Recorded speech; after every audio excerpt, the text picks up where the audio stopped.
એએમસીની માનવતાવાદી ચહેરાને પણ દર્શન આ દબાણ હટાવવાની કામગીરી દરમિયાન થયા।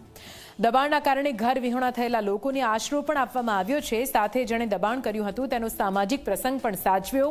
ત્યારે જુઓ અમદાવાદ કોર્પોરેશનની શાંતિપૂર્ણ કાર્યવાહીનો આ ખાસ અહેવાલ। એએમસીએ માનવતા પણ દાખવી। ઘર વિહોણા બનેલા લોકો માટે આશ્રય ગૃહની વ્યવસ્થા કરવામાં આવી। 80 જેટલા લોકોને એએમટીએસ બસ મારફતે નારોલ સ્થિત આશ્રય ગૃહમાં ખસેડવામાં આવ્યા। આ આશ્રય ગૃહમાં 400 લોકો રહેવાની ક્ષમતા છે। ઘર વિહોણા લોકો માટેના આશ્રય ગૃહ નારોલ ખાતે આવેલું છે, જેમાં 400ની આજુબાજુની ક્ષમતાનું એ શેલ્ટર છે। એવા 35 શેલ્ટર શહેરમાં અલગ અલગ જગ્યાએ આવેલા છે। એટલે આજે અહીંયા જેટલા પણ વિસ્થાપિતો થાય છે, જેમના ઘર તૂટ્યા છે, એમને અમે એ સ્થળ ઉપર લઈ જઈએ છીએ। એ શેલ્ટર ઉપર એ લોકો રહેશે। ત્યાં તમામ પ્રાથમિક સુવિધાઓ જેવું કે પીવાનું પાણી, ટોયલેટ, બાથરૂમ, જમવાનું, સાંજનું જમવાનું જે છે અમદાવાદ મ્યુનિસિપલ કોર્પોરેશન દ્વારા આપવામાં આવે છે। 2 ટાયર બેડ છે, ઓઢવાનું, પાથરવાનું, ફર્સ્ટ એડ કિટ જેવી તમામ પ્રાથમિક સુવિધાઓ અમદાવાદ મ્યુનિસિપલ કોર્પોરેશન દ્વારા અમને વિનામૂલ્યે આપવામાં આવનાર છે। પ્રથમ તબક્કે અમે નારોલનું જે શેલ્ટર છે એ ફૂલ થઈ જાય પછી અમદાવાદ શહેરના અલગ અલગ ઝોનમાં જે બીજા શેલ્ટરો આવ્યા છે ત્યાં પણ અમે એમને શિફ્ટ કરીશું। વાનરવડ તળાવ વિસ્તારમાં કામગીરી દરમિયાન એએમસીએ સંવેદનશીલતા પણ બતાવી। એક ભરવાડ પરિવારમાં સામાજિક પ્રસંગ હોવાથી ત્યાં તાત્કાલિક દબાણ હટાવવામાં આવ્યું ન હતું। પરિવારે પ્રસંગ પૂર્ણ થયા બાદ સ્વેચ્છાએ દબાણ દૂર કરવાની તૈયારી બતાવી।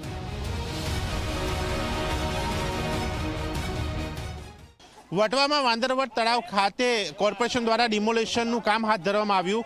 આ કામગીરી વચ્ચે એક પ્રસંગ જે છે એ પણ અહીંયા જોવા મળ્યો કે જ્યાં એ શ્રીમંત અહીંયા એક ઘરમાં એ આયોજન કરવામાં આવ્યું છે, જ્યાં એક ખાવાનું બની રહ્યું છે અને બીજી તરફ એ ડિમોલેશનની કામગીરી, આ કામગીરીની અંદર 400થી વધારે એ ગેરકાયદેસર દબાણો એ દૂર કરવાની પ્રક્રિયા એ કોર્પોરેશને પોલીસ બંદોબસ્ત સાથે શરૂ કરી। અહીંયા બાંધકામ તોડવાના હતા પહેલા? હા, પહેલા ક્યાં હતા તોડવાનું, અમે હાથે તોડી નાખ્યું બધું। આ ખાલી આટલું જ બાકી છે વાસળ તે આ પર્સન એટલે કીધું રહેવા દઈએ, અમે તોડી નાખવાના હતા હાથે। શ્રીમંતનું કામ છે।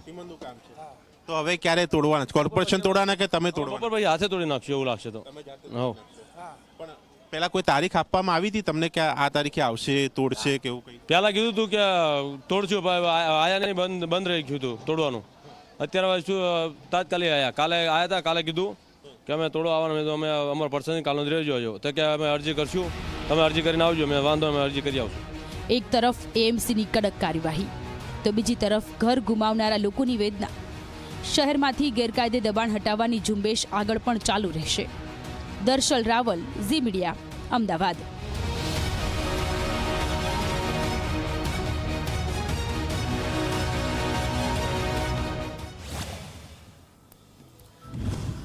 તો એવું નથી કે અમદાવાદમાં મેગા ડિમોલેશનની કામગીરી આજકાલની છે। આ પહેલા પણ આ ડિમોલેશન હાથ ધરવામાં આવ્યું હતું। આ મેગા ડિમોલેશન આખરે ક્યારે કેવી રીતે કરવામાં આવ્યું એ આપને જણાવવું છે।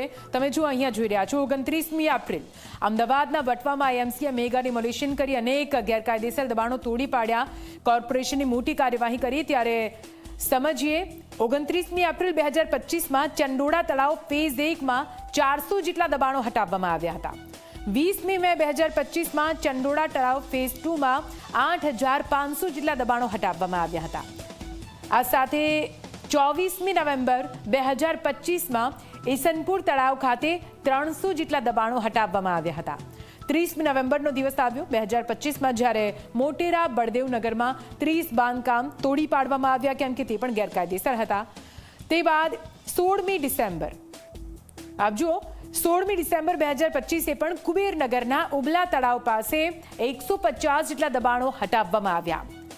અમદાવાદમાં નાના મોટા અનેક દબાણો છે જે ધીમે ધીમે દૂર કરવામાં આવી રહ્યા છે। જે તે ચંડોળા તળાવની વાત હોય કે કુબેરનગરની વાત હોય, અલગ અલગ આ તમામ વિસ્તારોમાં જે ગેરકાયદેસર દબાણો કરવામાં આવ્યા છે તેને એક બાદ એક એએમસી દૂર કરીને કડક કાર્યવાહી હાથ ધરી રહી છે। ગુજરાતનું સૌથી મોટું કોર્પોરેશન એટલે અમદાવાદ, અને અમદાવાદ જે દિવસે ને દિવસે વધી રહ્યો છે ને વિસ્તાર પણ વધી રહ્યો છે, ત્યારે વસ્તી પણ વધી રહી છે, ત્યારે સૌથી વધારે દબાણ પણ અમદાવાદમાં થઈ રહ્યા છે, અને એ પણ સરકારી જમીન ઉપર। ત્યારે એએમસીએ અવારનવાર આવા પ્રકારના દબાણો જે છે એ દૂર કર્યા છે। જે પૈકીના અમુક દબાણો જે છે એ સાહસિક પણ હતા। જે પૈકીનો એક છે અમદાવાદ વર્ષ 2025માં અમદાવાદના ચંડોળા તળાવ ખાતે થયેલું દબાણ દૂર કરવાનો નિર્ણય જે હતો એ।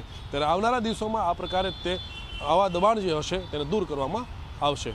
કેમેરામેન મિત મકવાણા સાથે ઉદયરંજન, ઝી મીડિયા, અમદાવાદ.